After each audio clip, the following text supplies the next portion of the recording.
É.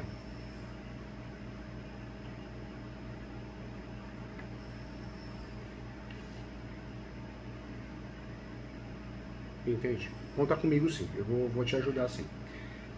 Olha que interessante, Marcelo. Como que funciona o financiamento imobiliário no Brasil? O Brasil tentou copiar os Estados Unidos, só que o Brasil, as instituições financeiras, eu sempre brinco com isso, e não dá para falar diferente, eles são os agiotas legalizados, não é isso? Na verdade, é um agiota, só não manda matar, mas arranca teu fígado. Infelizmente, né? É um agiota legalizado. Nós temos a súmula 121 do STF, que realmente pacificou o assunto, virou uma tutela de evidência. O que é uma tutela de evidência? Resolveu o assunto, não tem mais o que discutir. Então, tem juros abusivos, é porque em virtude de juros compostos, e juros compostos são juros abusivos. Só que o Brasil, assim como fala o filme Tropa de Elite, e não enxerga isso quem não quer, nós temos um sistema. Então, infelizmente, o mundo ideal era você fazer um laudo com um economista, com um contador que conheça, um laudo bem feito, tá cheio de porcaria por aí, né? O laudo bem feito é aquele que tem conclusão, não é só uma tabela, mas tem a conclusão do profissional, do contador, do economista falando assim, olha, isso aqui é abusivo. Isso é um laudo bem feito, porque quando você contrata uma pessoa para fazer um laudo, é o assistente técnico. Ele não pode ficar em cima do muro. Ou ele defende o que você quer, fundamentando, provando isso, ou senão a gente não precisa fazer isso, né? Então hoje, infelizmente, tem bons profissionais e maus profissionais em tudo, né? Então se você digitar na internet cálculos juros abusivos, vai aparecer o bendito Google um monte de gente, mas tem muitos que não sabem o que está fazendo. Pega uma tabela, um programa, desenvolver um programa, desenvolver o próprio Excel, só que não tem laudo de nada. Uma perícia ou um laudo tem que ter o quê? A conclusão. É a mesma coisa você fazer um exame e o médico não fazer a conclusão de uma topografia, de uma qualquer tipo de exame. Tem que ter uma conclusão. Então esse laudo tem que ter conclusão. É a primeira coisa que eu faço. É a primeira coisa que eu falo também. Porque quando você paga de 300 até R$1.000 o laudo, normalmente R$300, 200, 500, o mínimo que essa pessoa pode entregar é um laudo bem feito. E eu sempre falo, não fez bem feito, reclama e pede dinheiro de volta. Porque o mau profissional ele precisa ser excluído do mercado. Precisa ser excluído. Porque não dá para o sujeito ser contador, economista, ou às vezes nem isso é. Não tem nem formação, ele tem um programinha e ele coloca anúncio na internet dizendo, eu faço cálculo de juros abusivos. Só que ele não fala nada, né? Então é um absurdo. E pagar uma coisa que você não vai usar no processo, não é legal, né? Não é legal. Na verdade, você tem que pagar para que esse laudo seja usado de fato no processo. Você está pagando aí 500, 300 reais ou mais para que esse laudo faça a diferença, para que o perito, a hora que for fazer a perícia, ele fale assim, opa, o laudo está certo, eu vou ter que seguir a mesma linha. Então, o laudo faz toda a diferença. O que eu falo para os meus alunos também? Eu jamais, vai para quase 15 anos dando aula todo dia. Eu amo muito o que eu faço. A graduação está um pouquinho cansativa, até falei para minha esposa. A graduação não é aquela graduação do passado, onde o aluno tinha aquele respeito, aquele amor pelo professor. Hoje não, a coisa está meio bagunçada, né? Tem aluno que entra bêbado, tem aluno que entra e dorme na sala na tua frente, então pode ser que eu mude a estratégia, né? Eu pretendo ano que vem só dar aula 2 vezes por semana, porque quem dá aula no Brasil é por amor. Você concorda comigo, Marcelo? Não é por dinheiro. Hoje um professor, a gente que tem doutorado e mestrado, ganha aí R$29 hora aula. Algumas universidades pagam 36. Aí você fala, nossa, é muito dinheiro. Faz vezes 4. Ou vezes 3, né? Mais um adicional ali. Compensa você ficar em casa, assistir novela, comer, jantar, que é tão gostoso, estar com a família, com filhos, né? Às vezes fazer uma caminhada, nem que seja no bairro, numa esteira, cuidar da gente, né? Nosso psicológico, porque o nosso serviço é muito estressante, então a gente tem que soltar isso, né? Então eu fico pensando, e o professor não é valorizado, nunca foi nesse país, né? Mas hoje menos. E o que eu percebo? Tem muito advogado, eu dou muita aula na pós, que faz ações revisionais sem laudo nenhum. Aí eu pergunto na sala de aula, na pós, Falou assim, como que você consegue fazer uma petição inicial sem ter um laudo? Ah, veja... Né? Aí a pessoa começa, alguns alunos dão risada, outros fazem cara de bravo, né? Porque é pós-graduação, ele já é advogado. Outros falam, professor, você tem razão, mas é assim mesmo, né? É assim que a gente ganha nosso pão de cada dia. Tá errado. Eu acredito muito na lei da atração, eu acredito muito na energia. Se você faz com amor, às vezes não dá certo. A advocacia é meio, não é fim. Às vezes não dá para ganhar tudo. Mas você fazer de um jeito mal feito, sabendo que vai dar errado, eu acho que isso é uma picaretagem tamanha, né? É a mesma coisa você influenciar a pessoa a fazer uma cirurgia sabendo que não vai dar certo. Então por que influenciou? Então a petição inicial de uma ação revisional de financiamento imobiliário, no mínimo ela deve ser instruída por um laudo. Se o advogado faz uma petição inicial e não tem laudo, ele não sabe nem o que está fazendo. Porque o advogado não é para fazer conta. É claro que nós temos aqui a expertise, né? Você lida todo dia com isso, então você tem expertise. Eu tenho já minhas planilhas que eu mesmo criei, de Excel, tenho alguns programas que a gente fazemos algumas análises, né? Para não jogar no escuro. Mas para que o advogado faça uma boa inicial revisional, tem que ter um laudo. Tem que ter um laudo, esse laudo vai ser de um economista, esse laudo vai ser de um contador, que vai fazer com amor, com carinho, achando os juros abusivos, os juros compostos, conforme a súmula dos 121 do STF, achando as taxas abusivas, achando também as vendas casadas, achando erros, porque é muito comum você assinar um contrato de alienação fiduciária que você assinou saque, amortização saque. Só que você vai ver, não está sendo aplicado o saque, está sendo aplicado o price. Esses erros também influenciam na parcela. E muito, né?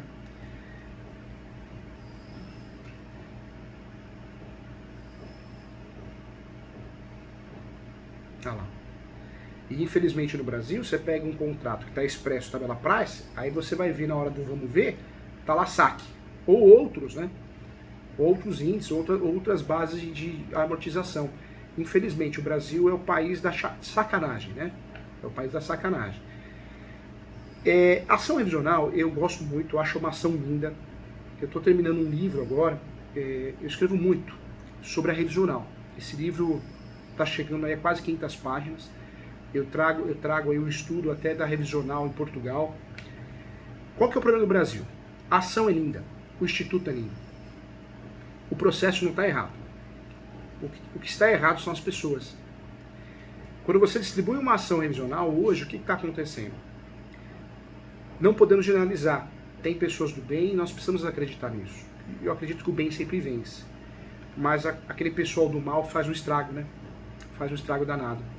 Então, se cai na mão de um juiz ou uma juíza que quer se livrar do processo, que nem vai ler direito, que não está nem aí, ele quer receber o dinheiro dele sem aparecer no fórum, é a lei do mínimo esforço. Ele vai julgar improcedente. Mesmo que esse laudo seja muito bem feito, mesmo que a perícia mencione, alegue que tem juros abusivos, taxas abusivas. Aí você vai recorrer.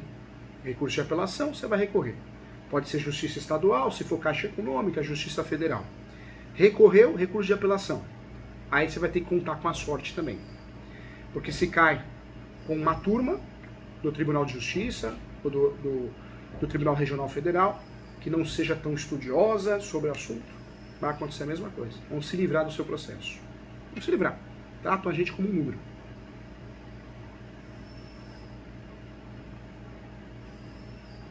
Tem.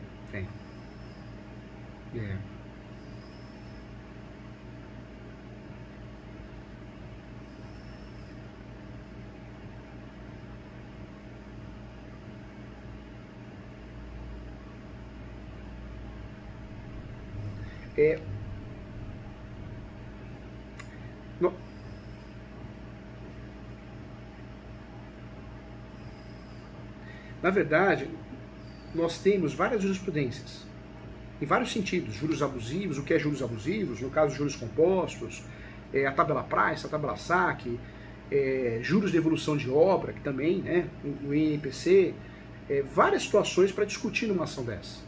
Não só os juros abusivos, mas as taxas abusivas, a venda casada, o erro da tabela de amortização.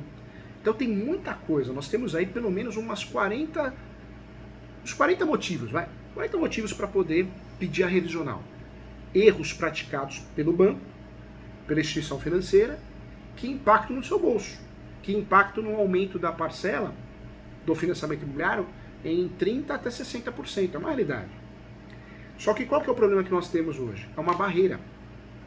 O Poder Judiciário, não generalizando, ele criou a jurisdição defensiva. O que é a jurisdição defensiva? Eu vou julgar, vou me livrar do processo, vou bater meta no CNJ e vou falar para a parte que ela não tem direito. E por que isso é interessante para alguns juízes, para alguns desembargadores?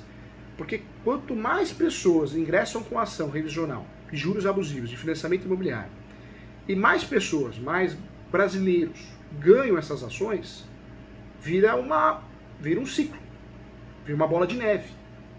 Você comenta comigo, eu também tenho um apartamento financiado, eu também ingresso com uma ação, eu também ganho e vai. O judiciário, hoje, o que ele faz? Igualzinho o filme Tropa de Elite. Eu não sei se você assistiu o filme Tropa de Elite, que eles pegavam o corpo e jogavam o corpo em outro município. Por quê? Porque a estatística daquele município é que caiu os homicídios. E aí o outro município acaba aumentando. Aquele filme fala a verdade, né, do Brasil. Só que ali fala em alguma situação. Nós temos a situação do judiciário. O judiciário também não joga para perder. É um sistema. Então o judiciário, o que ele faz? Ele julga mal julgado, ou ele se livra dos processos para não incentivar o brasileiro a ingressar com essa ação. Então a ação revisional, você pode ganhar? Pode. Pode sim, já ganhamos ações aqui. Só que são ações normalmente demoradas, porque você não ganha em primeiro grau e ocorre o transjulgado. Você não ganha em segundo grau e ocorre o transjulgado. O banco tem condições financeiras. As instituições financeiras, uma incorporadora, uma construtora. Então o banco, se você ganha, ele vai recorrer, porque ele tem condições financeiras para isso. Ele tem um departamento jurídico, terceirizado ou não, só para fazer isso. Então são discussões que demoram no mínimo 3 anos. Tem advogado que não gosta que eu falo isso, tem aluno meu que não gosta. Não gosta porque eu estou falando a verdade. E eu sempre vou falar a verdade, porque eu quero o bem do brasileiro. Eu acho que nós temos que parar com isso, de querer mentir para captar clientes. Fala a verdade, seja honesto. Eu falando isso, se você vira para mim e fala, vou fazer ação, você está sabendo o que pode acontecer. Você não está sendo induzido a erro. Você sabe o que pode acontecer de pior. Então, a ação revisional no Brasil, ela pode sim reduzir juros abusivos em diversas situações. Vários erros praticados no contrato, vários erros que o banco nos induz, a construtora e incorporadora. Só que nós temos isso. Nós temos essa barreira, essa jurisdição defensiva. Se você não tiver um pouco de sorte, eu não acredito muito em sorte. Eu acho que a gente tem que correr atrás, batalhar, mas nessa situação é sorte. Porque nessa situação é como se fosse um jogo. Quando você distribuiu a ação, ela vai ser distribuída. É um sorteio. Esse sorteio vai determinar a vara que vai cair, o juiz, a juíza. Se cair com o juiz errado, a juiz errado, você vai perder em primeiro grau. Mesmo essa ação muito bem fundamentada, mesmo essa ação muito bem feita, um laudo, uma perícia, você vai ter que recorrer. Você vai ter que recorrer. Se você ganha, porque caiu com um juiz que enxerga o lado do consumidor, é um juiz de alma, uma juíza de alma que eu falo, humano, o banco vai recorrer. E por que eu estou te falando isso? Porque é uma ação interessante, é uma ação que pode dar frutos, reduzindo a parcela em 30%, 40%, 50%, até eliminar, mas é uma ação insegura. É uma ação que pode dar errado. É uma ação que pode ser que você não ganhe a liminar, o juiz não dê, seja indeferida, você acabe perdendo em primeiro grau, ou ganhe o banco recorre, com efeito suspensivo. Ou seja, é uma ação interessante, mas eu sempre falo, é uma ação interessante para aquela pessoa que quer arriscar, quer ver o que dá. Ela consegue pagar o financiamento imobiliário numa boa, ela consegue. Ela não está numa situação, numa iminência de deixar de pagar, ou já deixou de pagar. Porque se você vira para mim e fala assim, eu deixei de pagar, ou vou deixar de pagar, estou na iminência, na minha opinião, com muito respeito e propriedade no assunto, não é a ação correta. Porque é uma ação que não vai resolver hoje. Pode ser que resolva daqui 3 anos, 2 anos, 1 ano e meio. E 1 ano e meio pode ser tarde. Porque se você está com 2, 3, 4 parcelas sem pagar, o seu imóvel, que na verdade é do banco, vai a leilão. Alguém vai arrematar esse imóvel, porque tem preço. Quem arrematar esse imóvel vai entrar em contato. Vai falar, olha, você não quer desocupar amigavelmente? você não vai sair. Ou você nem vai responder a notificação, vai apresentar uma contra-notificação. Se você não sair, essa pessoa vai fazer uma ação que chama ação de missão de posse contra você e contra a sua família. E vai tirar você daí. Através de uma decisão judicial, onde o oficial de justiça, com força de policial, faz até um arrombamento. Por isso eu sou muito sincero em relação a isso. A revisional pode ser um bom negócio? Pode. Só que você tem que ter ciência dos riscos, ciência da demora, ciência que não é uma ação rápida. Não porque ela não seja rápida em relação ao seu julgamento, mas é porque normalmente nós vamos ter recursos. O banco não vai deixar transitar em julgado. O banco não vai deixar para lá, o banco vai recorrer. Pode ser que você enfrente essa jurisdição defensiva. E se algo der errado lá na frente, lá no 3º grau, em Brasília, Superior Tribunal de Justiça e Supremo, você ainda vai ter que pagar a sucumbência, que pode chegar a 20% do valor da causa, que é o valor do imóvel. E por que eu falo da sucumbência? Porque a ação revisional é uma ação que você comprou um imóvel, então o judiciário não tem dado com facilidade justiça gratuita. Porque o judiciário entende que se você comprou um imóvel, mesmo financiado, você é classe média alta. Você não tem direito aos benefícios da justiça gratuita, salvo exceções. Quando nós não temos os benefícios da justiça gratuita, se a gente perder a ação, nós temos que pagar a sucumbência. Então eu sempre peço muito cuidado com essa ação, porque propaganda está cheia. No jornal, em revista, na televisão, em rádio. Ligue para nós. Vamos resolver a questão dos juros abusivos e taxas abusivas. A situação está simulada, né? Eles falam isso, né? Ligue para nós que nós vamos reduzir seus juros abusivos. Aí você liga, esse escritório, que não é uma advocacia, tem um nome fantasia, vai fazer a ação, vai cobrar de você muito bem e vai perder. Aí vai falar para você, olha, infelizmente a advocacia é meio, não é fim. Ou infelizmente nós não podíamos prometer nada e não prometemos. Só que até aí você arrumou mais uma dívida, que é a sucumbência, sem falar da taxa judiciária, a citação, o laudo, a perícia, a taxa para recorrer. Olha o gasto que você teve para fazer a revisional, tendo que arcar com a sucumbência, mais os honorários advocatícios. E eu sempre falo, se a situação financeira nossa não está bem, é um momento, a vida tudo é momento, tudo passa, tudo muda da noite para o dia, poxa, você vai arrumar mais dívida ainda. Em vez de te ajudar, vai te atrapalhar. Porque além de não resolver o problema da prestação, se você ficou com a dívida com o advogado, gastou com o fórum, com a taxa judiciária, com a citação, vai ter que pagar o advogado do banco que ganhou a ação, vai ter que pagar o perito. Então a ação revisional é uma ação que vendem para nós o tempo todo, que é uma ação que vai resolver nossos problemas. E pode ser o quê? Pode ser o portal da nossa queda, da nossa complicação financeira. Quando você está numa situação de risco, eu sempre oriento a pensar em outras ações. Quais outras ações? Eu gosto muito de trabalhar com a ação de rescisão de contrato, porque a ação de rescisão de contrato é uma ação que vai resolver, normalmente sim. Ah, mas eu vou perder meu imóvel. Não. Eu prefiro sair pela porta da frente do que pela porta do fundo. Se você está vendo que não consegue mais pagar a prestação, ou está na iminência de socorrer, poxa, não é melhor você fazer uma revisional, ganhar a liminar, ganhar a ação, o banco te devolver 70%, 80% do que você pagou, ou mais em alguns casos. Você com dinheiro faz dinheiro, você tem um caixa, você pode investir em outro imóvel, em outra coisa, um terreno às vezes que você tem, que alguém tenha, construir. É melhor sair pela porta da frente do que fazer uma revisional e sair pela porta do fundo, porque alguém rematou o imóvel e vai tirar você. A ação de rescisão de contrato, você não é réu, você é autor. É uma ação que não vai impactar na tua vida, para você alugar um imóvel, para você fazer um financiamento, porque você é autor da ação. É um direito seu pedir a rescisão do contrato. Quando for fazer o due diligence, a imobiliária, o corretora, o banco, vai perceber na certidão de distribuidor civil e na breve relato que você é autor. Você não é um mal pagador, você só é autor. Diferente de uma ação de emissão da posse, que você foi expulso do imóvel. Então é diferente. Além da ação de rescisão de contrato, eu sempre falo nas minhas aulas, e eu falo para todos, nós temos a ação de exigir contas, que no antigo Código Civil, no antigo Código de Processo Civil, era chamado de prestação de contas. Ah, mas professor Júlio, essa ação é café com leite, mas às vezes resolve.